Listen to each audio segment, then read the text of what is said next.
Apo ende si ka ndezë, do të ketë edhe më shumë ashpërsi, si ka ndezë motorët? Besoj që do të ketë goxha gjuhë tash për kushtrim, po definitivisht pajtohu me qellakun. Domethënë është e njëjta gjuhë që zoti Kurti e ka përdorur vazhdimisht, sepse nuk ka edhe shumë çfarë të thotë.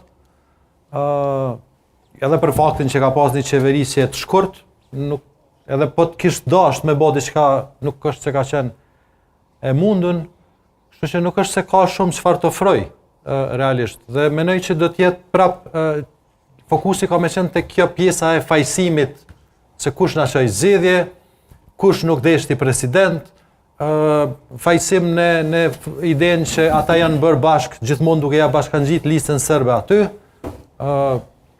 Pastaj po të kthejmë te deklarata e zonjës Reshitaj, ku po mbetet lista serbe pastaj, domethënë është po e njëjta gjuhë, nuk shoh ndaj diçka ndryshim të madh, vetëm se pres me u ashpërsu pak më shumë gjuha, sidomos kur bëhet fjalë pas asaj që ka dëgjuar nga zonja Osmani dhe këtyre deklarimeve që i pat ajo që mendoj që janë dëvënume nëse janë ashtu për bon stilin. Absolutisht, dhe bon stilin e të tjerat që si ka përmendur ndonjëherë. Mendoj që zonja Osmani dashur në kohë me i përmend këto gjëra nëse i ka pasi problematika ose të rrezikshme. E ka detyruar kushtetuta.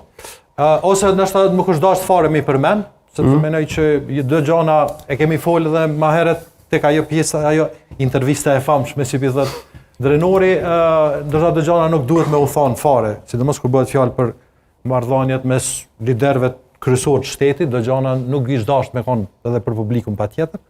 Kështu që unë vetëm pres me u ashpërsu pak gjua, për nuk shoh në narracion tjetër. Ky do të jetë pra. Kush është më i butë, kush më i ashpër, pranvera se deshti për pak Halili me të tregu diçka në telefon, po e nxuna